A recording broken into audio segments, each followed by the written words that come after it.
Well, good afternoon, good people. Mark Holmes here, and as always, I want to say thank you all for watching, commenting, subscribing, and being part of the Joe Boo Sports Report. Without you guys, as well as you ladies, you know that this literally does not work. Hope you're having a great Monday, if there is actually such a thing. And the fallout continues with the Dallas Cowboys. Cowboy fans want their pound of flesh even in preseason. It's almost comical to me that people are already calling for bring in Sean Payton, fire his ass, just fire Mike McCarthy, get him out of here. He's a bum. He sucks. Just whatever. Um, Interesting piece I was just reading. I'm still a little under the weather here, so I'm actually staying in to make sure I don't pass whatever it is I have to anybody else on to anybody else. I was reading a tweet by Bobby Belt, who's saying that Boss Man Fat, Kelvin Joseph, is basically about the sixth best cornerback, possibly the seventh, and is possibly a roster bubble type guy. Now, let's be clear. Nashawn Wright and Kelvin Joseph did not have the best of games this past weekend and have not exactly been, great in practice. The funny thing is, everybody has always hated Anthony Brown. Everybody's always wanted to get rid of Anthony Brown. Everybody, we got Boss Man Fat. He's going to be the guy to take Anthony Brown and, bench Anthony Brown and stuff, because people were ready to do that last year. Bench Anthony Brown for Kelvin Joseph. Kelvin Joseph has a long ways to go. And that's not to say that he doesn't turn it around. There is still some time to do that. We do have the first cuts.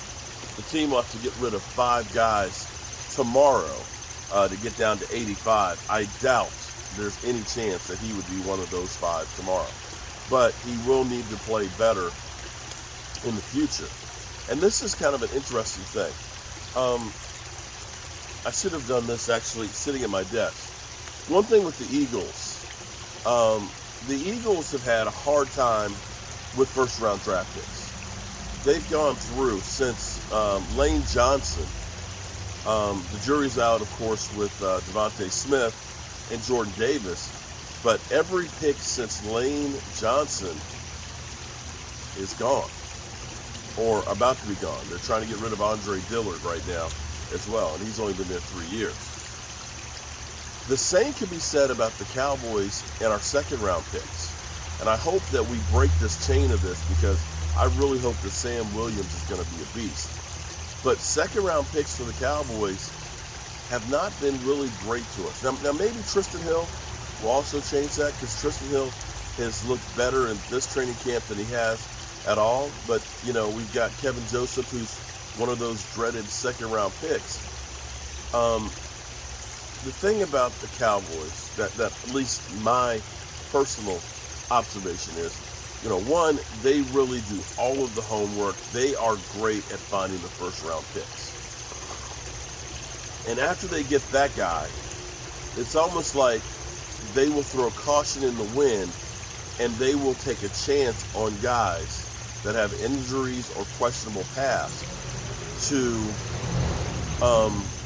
take a risk on to try and get a first-round pick. You can look at Randy Gregory, who, failed the drug test at the Combine. First-round talent, just got off the PUP list today. But you looked at that, and he never really did anything for you because he was constantly on the commissioner's list. That was a reach. Jalen Smith, a guy who had first-round talent, but unfortunately had that catastrophic injury. And, that injury never did quite heal. Most teams stayed away from him because they said they think he'll never be able to play again. Well, the Cowboys got one really good season out of him, and paid him a good bit of money, but it didn't really work out. And entered Kelvin Joseph. Kelvin Joseph, we'll see if he can turn it around. But again, another guy that had some questions going in there that they took a chance on. And usually it seems like this philosophy of second-round picks is not working, and they need to change up their philosophy of, we're going to steal a first-round guy in the second round. It's just not working. But I had hopes for Kelvin Joseph because it seems like he's trying to change the narrative of where he was before, after the shooting incident that happened back in March. That it seemed like he was trying to be focused in on his son and football and getting the stuff together. But at the moment, he's got a lot of work to do, as do a lot of guys. In fact, you know, the way our team played, you can't go out there with too many people that are saying that, yeah, they did a great job and, you know, we got nothing to worry about. Everybody has a lot to work on. I got to call back my man, DMV, who definitely is questioning Mike McCarthy with the Dante Fowler benching. I still am finding out what happened, and DMV goes into it more on his channel, so definitely check out the video. But Dante Fowler ended up getting a penalty because I think he was trying to pull people off of a fight, and he got benched by Mike McCarthy because of trying to stop that or help people or something or other in that standpoint. And I also have to do more research because my buddy Randy Seitz, I'm very fortunate because I have all different kinds of text lines and Marco Polo lines of people that are friends and things.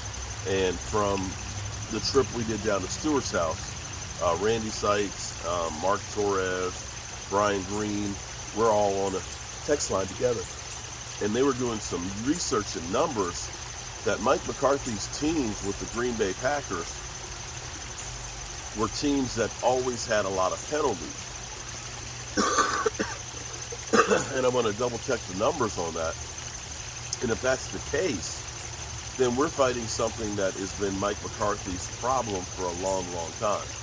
You know, when you have 120 yards of penalties in a game, it's hard to overcome that. And is this something that's just people are against him, or is this fundamentals that aren't being taught correctly? You got to get to the heart of the matter on here and get that resolved, because we cannot afford to have that kind of penalties and so forth on there. And if we want to be where we want to be, you got to have everything damn near perfect to be able to win in the NFL. And you cannot give a team an extra 121 yards of yardage. So DMV, I'll be back on the phone with you, buddy. We'll be talking about it. And as always, I appreciate each and every one of you guys, as well as you ladies. And tonight, 9 o'clock Eastern, we'll have our regular live stream. And I'll see you then. Peace.